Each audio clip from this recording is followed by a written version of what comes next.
Hi, welcome to Recovery Is. We're here today to talk about our grant project with Hammett Health Foundation called Recovery Is Community NWPA.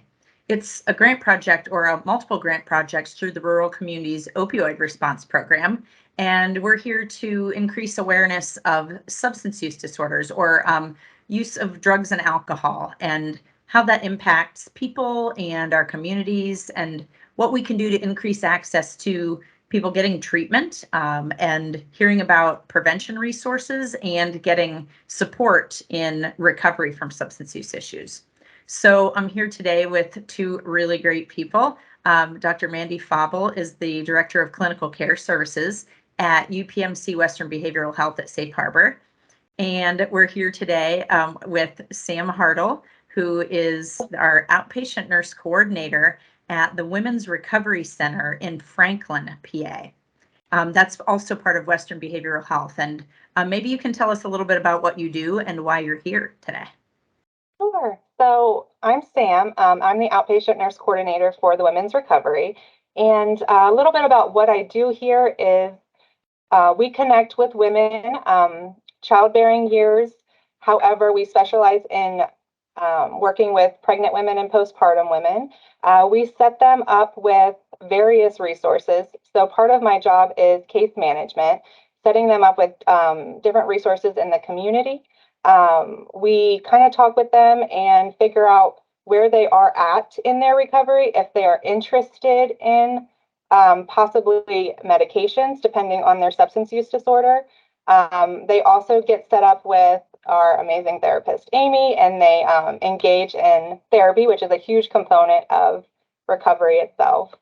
And we also offer a lot of different opportunities and stuff, including our women's support group. We have a family support group.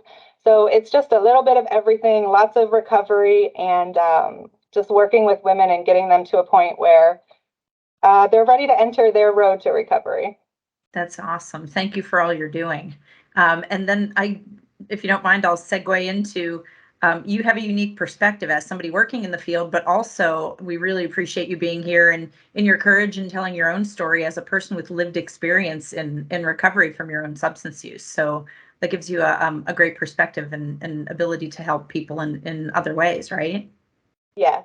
So I recently celebrated 10 years of sobriety, March 12th, and it's been a long 10 years. It's been a long journey, a lot of, hoops I had to jump through, hard work I had to put in, but I am extremely grateful to be here today, to be in this position. And I struggled with opiates 10 years ago, and I struggled with opiates for about 6 years. And my story's a little, I think some people could relate to it. I didn't have the best childhood growing up, if you will. 10 years ago when I had my moment of clarity, I remember that moment when I decided I was finally ready to do what it took to enter into recovery. It was difficult. My family wasn't very supportive, and that was a big barrier to me finding recovery for a really long time. It was difficult. I often tell people I struggled entering into the real world, if that makes sense, because I felt so different from other people. So when I first, entered into recovery, I moved back up to Pennsylvania. I'm trying to function as quote unquote, I hate the word, but normal person in society. And I just felt so different from other people. So I was often very quiet about my past. And there was a couple situations where I kind of opened up to certain people, whether that was at my previous job. And although I'm very proud of myself and how far that I've come, it wasn't always taken very well.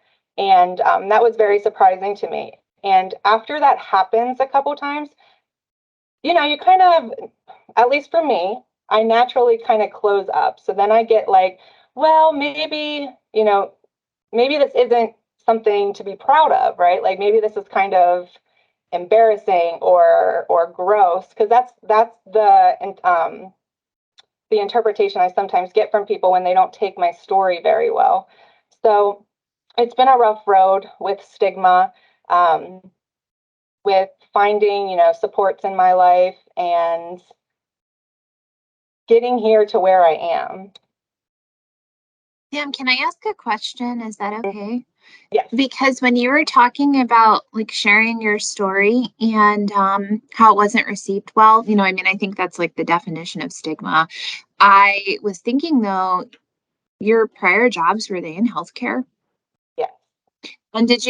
And I'm just wondering, like, did you have different expectations that like people in healthcare would like hear it differently, or did it matter that this was all unfolding in like a healthcare environment? Unfortunately, the various jobs that I've had in healthcare, there was a healthy mix of both types of people, if you will. People that would take my story very well and like lift me up and be like, oh my gosh, that's so awesome. And then there are some other people that, I would hear them saying not so kind things about maybe, say, patients. And then that doesn't make me feel very comfortable. And so when I would tell people about my story and they didn't take it well, yes, that surprises me because I'm thinking, you're in the field of taking care of people. This isn't how you take care of people, if that makes sense.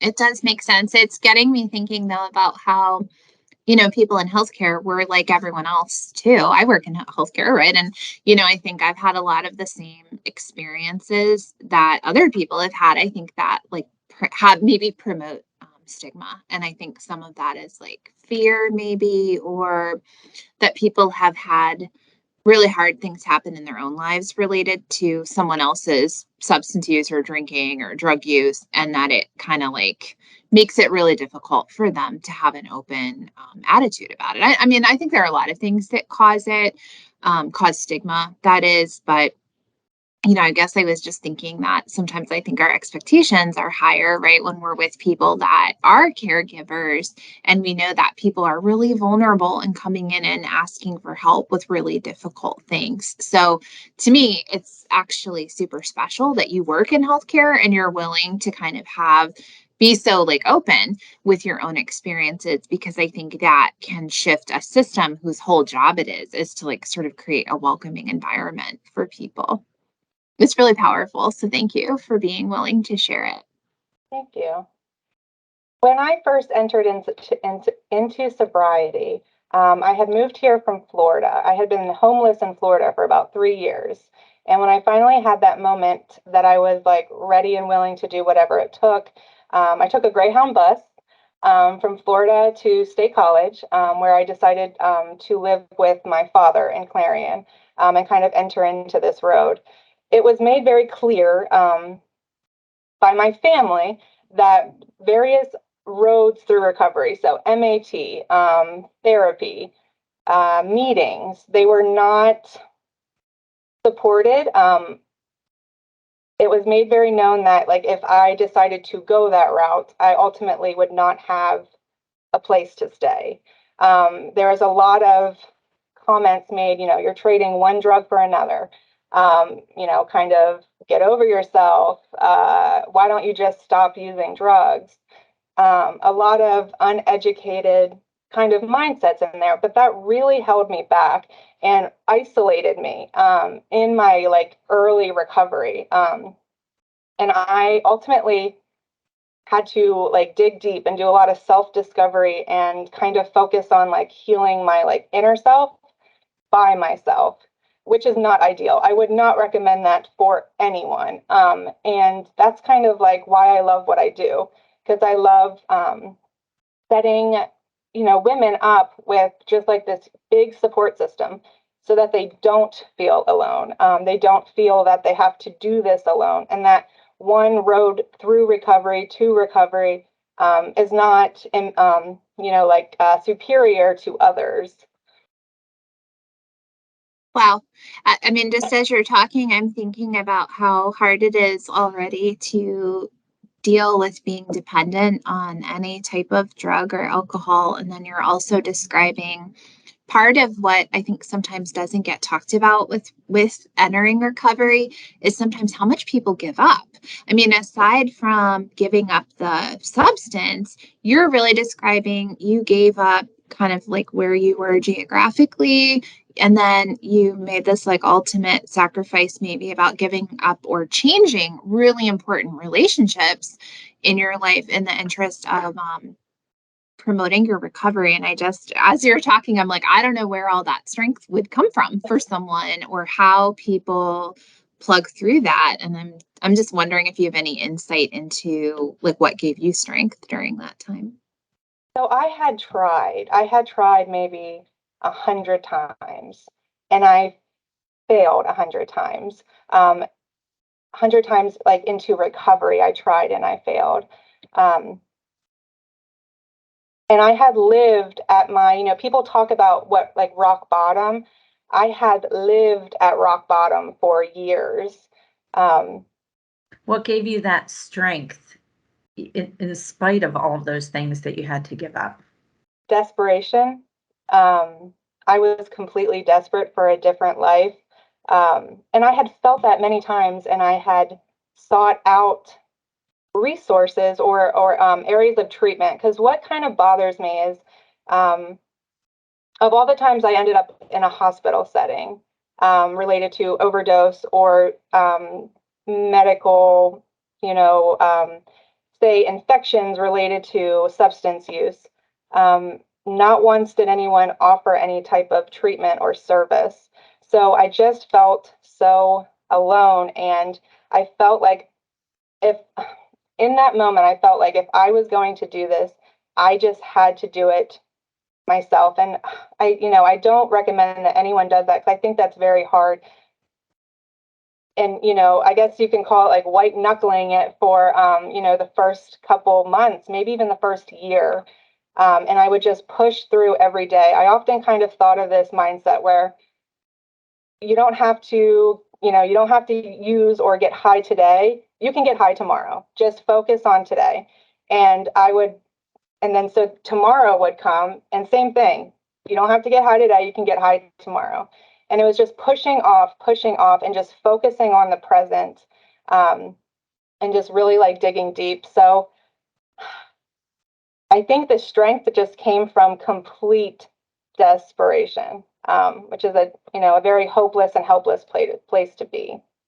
What would you say? You said I would not advise anyone to try to white knuckle it or do it alone. So one of the things we do in our work is connect people to recovery supports, right? Like we know that treatment works better when people have recovery supports. So what would you say to earlier when we talked, you really hit me in the heart with I want to do this to talk to the old Sam and anybody out there like the old Sam who's struggling, and that really hit me. That what would you Yeah. say to somebody going through that right now, if there's somebody out there listening or somebody whose loved one might be struggling, that we could talk in a compassionate way about what would you say to somebody? Where could they go? What could they do? What would you encourage them to do instead of trying to do it alone? I encourage anyone, first my heart goes out to you because I know how, or anyone struggling, because I know how hard that is, and it can feel impossible. But I would encourage you to, ask for help. And maybe you had a not so ideal situation where you attempted to ask for help and maybe you weren't received very well. Maybe they didn't, offer you any help, or maybe they were downright mean to you in your situation. But I would encourage you to ask for help and, seek out the resources that are available for recovery, because most of those organizations, they're full of people with compassion and experience. And I just really would love to see everyone just put yourself out there. It is completely out of your comfort zone, and I know what it's like to be out of that comfort zone. I look at my life in recovery, which is 100% out of my comfort zone. But I try to remind myself that outside of your comfort zone is where you learn, right? It's where you grow.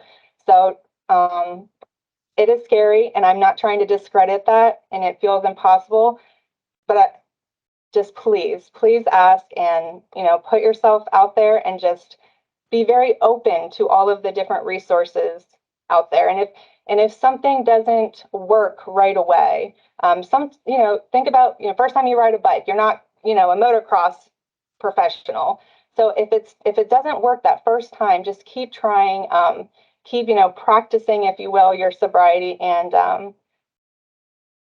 I believe it clicks for everyone once you connect to a form of recovery, to a road through recovery, and just really soak up those resources. I feel like now would be a good time for me to say what some of those resources are, right? Like, what if somebody's thinking, well, I do want to ask, but who do I talk to? It could start with admitting to somebody close to you that you trust, that you're struggling, a friend, a family member, your pastor, a probation officer. I've often heard people say, I was surprised it was my arresting officer, my probation officer, my CYS worker, my dad, my wife, my sister, my kid, my adult kid, just being brave enough to say to somebody, I think I need help. Can you help me find out where we can go? And that starts with every county in the state of Pennsylvania has a substance use, a single county authority for substance use. You can call your county, ask for substance use services or drug and alcohol services. You can call 1-800-662-HELP, which is a national hotline. And you can say, here's what town or what county I'm in, and they will give you a list of resources. Really, I think that people know some of the names in the area, some of the programs in the area. You can pick up the phone and call one of them. You can look on the back of your insurance card or your access card and call the number to find out who the providers are that are covered. And you can get treatment regardless of your ability to pay. So even if you don't have any insurance, and you don't think that you can pay for treatment is available. I love So I that you're didn't mean to bringing go that on up. that rant. I didn't mean to go on that like business like rant, but I just think that it's super practical stuff that sometimes people say, why is it so hard?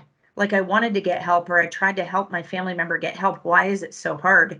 And we're trying to make it easier for people to say, where's that number that I can call and get connected? And while people feel alone, a remarkable number of people have had a substance use problem in their lives, and a remarkable number of people are in recovery. It's just that until you like get into one of those paths, you don't know. And then suddenly you look around and you're like, oh, there's this like whole team of people that also have these concerns, but you have to like kind of get into that stream first. And Sam, I keep hearing you say like one of the roads to recovery or one path or one way is not superior to another. And thought I would just ask you kind of like how you see recovery, how you define it, and what you mean when you keep saying like different paths or getting on a road. So different paths to recovery to me, like I think of those who choose total abstinence because that's what's best for them. Or maybe you're interested in medication assisted treatment. There's many roads to recovery. What recovery was to me was finding inner peace because I did not have that.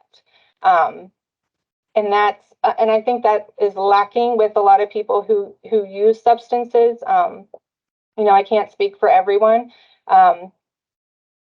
but finding that inner peace, I think, is so crucial for ultimate success. Yeah, I think different people are going to find that in different ways. Like I think being a person that works in a treatment setting, I often think about treatment, but then sometimes I remember I'm maybe not remembering the other things that are really important to people too, like their spiritual health, or maybe it's their like social relationships, or maybe it's exercise is a big thing for them, or their time with their animals, or their time, in nature. I mean, I think there are so many things that can contribute to that feeling of inner peace that you're describing. And really appreciate that you're very open to the different ways that could work for people, and that it's not our place to sit in judgment. Yes, yes, and all paths to recovery through recovery are valid. There's not one right way, one wrong way. I think the hope and the ultimate goal is that you find a way. So. Well, thank you for helping us highlight that today, Sam. You're welcome. Did you have any final questions for us, or Mandy, do you have any more questions for Sam? I don't. I heard that like just find a way and thought, oh, that's it. That is it. That's like the fundamental message is it's okay just to start down a path, right? And that's like that the first thing to happen is just to take the first step, whatever makes sense. Yes, 100%. Thanks again for being here. And that resource information again is 1-800-662-HELP. That's the national hotline, or call your local county substance use program. You can also go to our project website, which is www.recoveryisnwpa.org. We have resources that can get you connected to treatment or recovery supports. And thank you both for being here, and thank you for joining us for Recovery Is.